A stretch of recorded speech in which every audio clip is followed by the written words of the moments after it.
ഞാൻ രാവിലത്തെ എക്സസൈസ് കഴിഞ്ഞിരിക്കുന്ന സമയത്ത് 1-2 ടിപ്സുകൾ എൻ്റെ കൂട്ടുകാർക്ക് വേണ്ടി നൽകാമെന്ന് ആലോചിച്ചിട്ടാണ് ഞാനിപ്പോൾ വരാൻ ഉദ്ദേശിച്ചത്.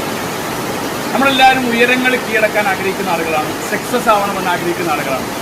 3 കാര്യങ്ങൾ നിർബന്ധമായിട്ടും നമ്മുടെ ലൈഫിൽ പാലിച്ചെങ്കിൽ മാത്രമേ നമുക്ക് ഈ ഉയരങ്ങൾ കീഴടക്കാൻ സാധിക്കൂ. ഒന്നാമതായിട്ട് വ്യത്യസ്തമായിട്ട് ചിന്തിക്കാനുള്ള ഒരു ധൈര്യം നമുക്കുണ്ടാകും. നമ്മളെപ്പോഴും വ്യത്യസ്തമായിട്ട് ചിന്തിക്കണം. എല്ലാവരും ചിന്തിക്കുന്നതിൽ നിന്ന് വ്യത്യസ്തമായിട്ട് ചിന്തിക്കാനുള്ള ഒരു ധൈര്യം നമുക്കുണ്ടാകും. രണ്ടാമതായിട്ട് നമുക്ക് വളരെ പ്രധാനപ്പെട്ട ഒരു കാര്യമെന്ന് വെച്ചാൽ നമ്മൾ എന്ത് പ്രതിസന്ധി വന്നാലും അതെല്ലാം കീഴടക്കാനുള്ള ധൈര്യം. എന്ത് വന്നാലും ഞാനത് കീഴടക്കും എന്നൊരു ധൈര്യം നമ്മുടെ ഉള്ളിൽ എപ്പോഴും ഉണ്ടാകും.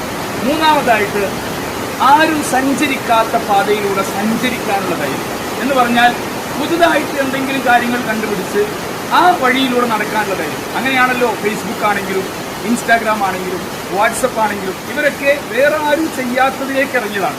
അപ്പോൾ നമ്മൾ സാധാരണ പ്രത്യേകിച്ച് നമ്മുടെ മലയാളികളെ സംബന്ധിച്ചിടത്തോളം കൂട്ടുകാരൻ ടെക്സ്റ്റൈൽസ് തുടങ്ങിയിട്ടുണ്ടെങ്കിൽ നമ്മളും ടെക്സ്റ്റൈൽസ് തുടങ്ങും, കൂട്ടുകാരൻ സൂപ്പർ മാർക്കറ്റ് തുടങ്ങിയിട്ടുണ്ടെങ്കിൽ നമ്മളും സൂപ്പർ മാർക്കറ്റ് തുടങ്ങും. അല്ല, വ്യത്യസ്തമായിട്ട് ഒരു വഴിയിലേക്ക് ഇറങ്ങാനും ആ വഴിയിലേക്ക് ഇറങ്ങി അത് വിജയിപ്പിച്ചെടുക്കാനുള്ള ധൈര്യം ഉണ്ടാക്കിയിരിക്കുക. ഈ 3 കാര്യങ്ങൾ നമ്മുടെ ഉള്ളിലുണ്ടായിരിക്കണം. ഒന്ന്, വ്യത്യസ്തമായിട്ട് ചിന്തിക്കാനുള്ള ധൈര്യം ഉണ്ടായിരിക്കണം.